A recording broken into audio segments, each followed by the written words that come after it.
हर खबर पर होगी आपकी पकड़। डाउनलोड कीजिए एबीपी लाइव ऐप। कोरोना से बचाने के नाम पर ही नहीं बल्कि बाढ़ से भी जनता को बचाने के लिए भगवान भरोसे कैसे सिस्टम ने छोड़ रखा है, ये अब आप घंटी बजाते हुए इस रिपोर्ट में देखिए।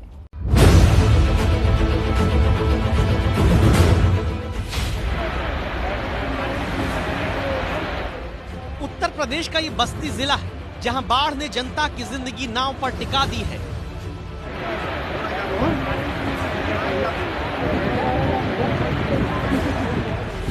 और जनता को बाढ़ से बचाने का जिम्मा बस्ती के जिन अफसरों पर है, वो मदद में जुटे दिखने की बजाय पंडित जी के साथ पूजा पाठ करते नजर आते हैं।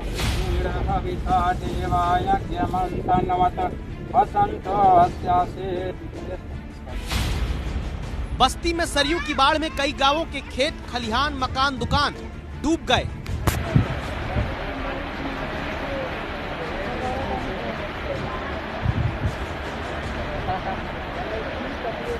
लेकिन ऐसे मुश्किल वक्त में सहारा बनकर दिखने की बजाय बाढ़ नियंत्रण अधिकारी, कर्मचारी पंडित जी को लेकर पूजा पाठ में डूबे हैं।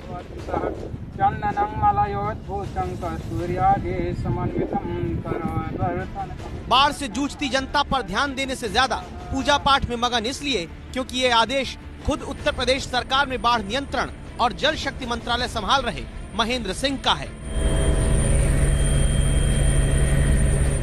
जैसा हम लोग गांव में तालाब की पूजा करते हैं, कुएं की पूजा करते हैं, नदी की पूजा करते हैं, वैसे हमने सभी अधिकारियों को कहा है कि बंधे पर कैंप लगा करके वो लोग सब रहेंगे, अपनी पूरी निगरानी रखेंगे, गार्ड उसकी ड्यूटी पर रहेंगे और इसके साथ साथ रोज माँ की पूजा भी करेंगे।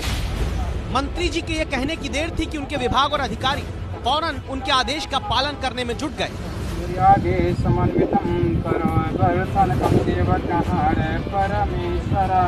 हम लोग प्रार्थना करने गए थे कि इस बार हम लोगों को सुरक्षित करें, गाँव वालों को, जो भी प्रदेशवासी हैं, जनपद वासी हैं, उनको सुरक्षित करें और कोई कटान की ऐसी स्थिति ना उत्पन्न। बारिश और बाढ़ को रोकने का जिम्मा जब भगवान और पूजा पाठ को सौंप दिया तो सरकार, मंत्री, विभाग और अफसरों की क्या जरूरत है, ये सवाल अब उत्तर प्रदेश की जनता पूछती है।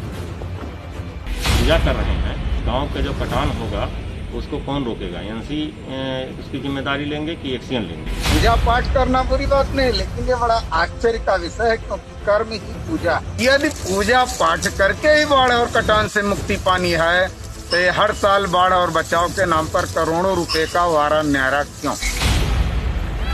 यूपी में सरकार और सिस्टम क्या भगवान भरोसे है, लेकिन बिहार को बाढ़ से कौन बचाए, जहां इंसान के साथ भगवान के अपने घर भी पानी में समा गए हैं।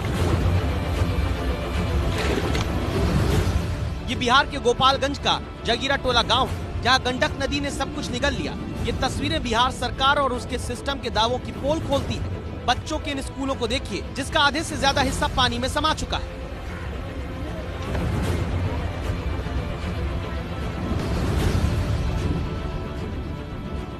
ये तस्वीरें एबीपी न्यूज संवाददाता निधिश्री लेकर आई हैं, जो बाढ़ प्रभावित गोपालगंज के लोगों की तकलीफें दिखाने के लिए नाव से 2 किलोमीटर अंदर इस इलाके में पहुंची, जहां प्रशासन भी अभी तक नहीं पहुंचा।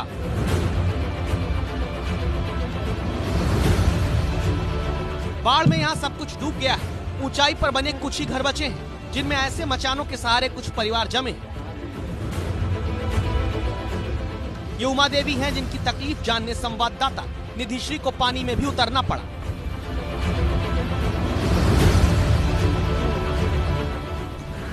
ये मचान बनाकर कब से रह रही हैं आप? पानी में रहते हैं। रहती हैं? कैसे गुजारा कैसे कर रही हैं? ये लेकर केनो केनो सुखला इतना बन जाता है, खा लेते हैं सब। घर कहाँ है आपका? चलिए घर चलिए। मैं अपने कैमरा पर्सन विशाल राय से कहूंगी कि जरा संभल कर आए, क्योंकि इधर जो है वो पूरा दलदल, पानी कम है लेकिन दलदल है इधर। ये चूल्हा है, इस पर खाना बनता था, जो कि आप देखिए इस पे खाना भला कैसे बनेगा, ये मिट्टी है। दिन कैसे गुजर रहा है आप लोगों का? वो यहाँ गुजरता है, का कल जाए कुछ कुछ खा के गुजरता नहीं सब। 2 परिवार है और 2 घर है। अब इन दोनों परिवार ने घर के बाकी जो छोटे सदस्य हैं उनको दूसरी जगह, ऊंची जगह पर भेज दिया है। नाव पर पानवती और निशा नाम की बच्ची से भी निधिश्री मिलती हैं, जो खाने पीने का कुछ सामान बाढ़ में फंसे अपने परिजनों तक ले जा रही हैं। झोले में क्या है? चिवड़ा है, थोड़ा दिखाइए। खाने के लिए कल मिला है। तो ये बच्चों को देने जा रही है? हाँ, बच्चों को देंगे। चिवड़ा मीठा खाते हैं, पूरा परिवार यही खाता है? हाँ। आपदाएं कुदरत लाती है, जिससे जनता को बचाना सरकारों का काम है। जो करोड़ों रुपए की योजनाएं बनाती है, उन्हें पूरा करने का जिम्मा सिस्टम को सौंपा जाता है। पर ऐसी तस्वीरें घंटी बजाकर आपको सवाल पूछने का हक देती हैं। जब एक राज्य की सरकार भगवान भरोसे होती है, तो दूसरे राज्य की जनता की आस बस भगवान होते हैं।